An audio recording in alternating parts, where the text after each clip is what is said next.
మన భారతదేశంలో మన పెద్దలు అడిగారంట, దేవుడా నువ్వు ఎక్కడ పుడతావు, నువ్వు ఎక్కడ పుడతావు, మేము ఎలా గుర్తుపట్టాలి?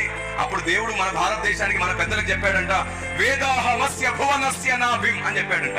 అంటే భూమికి బొట్టు లాంటి నాభి లాంటి ప్రదేశంలో పుట్టబోతున్నాను అని. వేదాహమస్య భువనస్య నాభిం, నేను భూమికి మధ్యలో జన్మిస్తాను. అప్పుడు వీళ్ళు అడిగారంట, భూమికి మధ్యలో అంటే ఎక్కడ పుడతావో మాకెలా తెలుసు, ఇంత పెద్ద భూమిలో భూమికి నాభి ప్రదేశాన్ని ఎలా గుర్తించాలి? అప్పుడు చెప్పాడంట, ఈ యజ్ఞం ఎక్కడ జరుగుతుందో అదే భువనపు నాభి అన్నాడంట. Praise the lord. ఈ విధంగా ఈ మేకను తీసుకొని తలకు ములు చుట్టడం, పట్టు వస్త్రాలు వేయడం, 30 కొరడా దెబ్బలు కొట్టడం, అలాగే పక్కన పొడిచి రక్తమోడవడం, నోట్లో చేదు పోయడం, వేలాడదీసి చంపడం, ఇలాగే ఎక్కడ యజ్ఞం జరుగుతుందో అదే భువనపు నాభి అని మీరు గుర్తుపట్టండి అని చెప్పి వేదాలలో రాయించాడంట దేవుడు. వాటన్నిటిని ఆధారాలతో ఖచ్చితంగా నేను ధ్యానించి ఎన్నో వీడియోస్ చేశాను, ఆ పుస్తకాల్లో కూడా ముద్ర వేశాను. Praise the Lord. ఆమేన్. ఇప్పుడు చెప్పండి, ఈ విధంగా ఖచ్చితంగా ఇదే విధంగా భూమికి మధ్యలో పుడతాను, భూమికి మధ్యలో బలి అవుతానని చెప్పాడనే మాట కూడా ఇక్కడ ఉంది కదా. ఇప్పుడు ఆయన విదేశీ దేవుడా, మనందరి దేవుడా? Praise the lord. భూమికి మధ్యలో జన్మిస్తానన్నాడు, భూమికి మధ్యలోనే యజ్ఞం అవుతుంది అని అన్నాడు. ఇప్పుడు చెప్పండి, భూమికి మధ్యలో అంటే ప్రపంచ పటం తీసుకుంటే ఇప్పుడు భూమికి మధ్యలో ఏది ఉంది? ఇజ్రాయెల్ దేశం ఉంది. సరిగ్గా ఇక్కడ అజామేధ యజ్ఞంలో చెప్పబడినట్టుగానే క్రీస్తు అక్కడ బలి అయ్యాడే. దాని అర్థం ఏమిటి? ఆయన కేవలము ఒక దేశానికి దేవుడు కాదు, ప్రపంచానికి మధ్యలో ఉండి అన్ని దేశాలను చేజాపి పిలుస్తున్నాడు రమ్మని. దేవునికి స్తోత్రం కలుగును గాక. Praise the lord.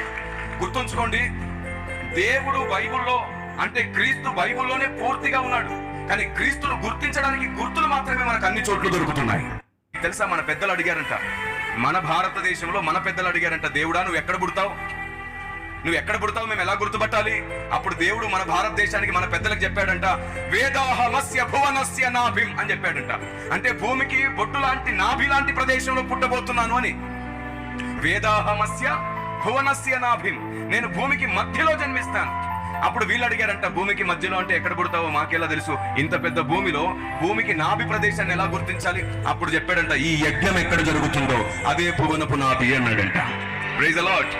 ఈ విధంగా ఈ మేకను తీసుకొని తలకు ములు చుట్టడం, పట్టు వస్త్రాలు వేయడం, 30 కొరడా దెబ్బలు కొట్టడం, అలాగే పక్కన పొడిచి రక్తమోడవడం, నోట్లో చేదు పోయడం, వేలాడదీసి చంపడం, ఇలాగే ఎక్కడ యజ్ఞం జరుగుతుందో అదే భువనపు నాభి అని మీరు గుర్తుపట్టండి అని చెప్పి వేదాలలో రాయించాడంట దేవుడు.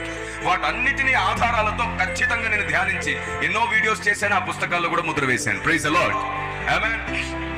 ఇప్పుడు చెప్పండి, ఈ విధంగా ఖచ్చితంగా ఇదే విధంగా భూమికి మధ్యలో పుడతాను, భూమికి మధ్యలో బలి అవుతానని చెప్పాడనే మాట కూడా ఇక్కడ ఉంది కదా. ఇప్పుడు ఆయన విదేశీ దేవుడా, మనందరి దేవుడా? Praise the lord.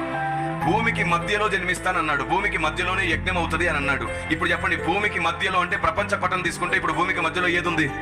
ఇజ్రాయెల్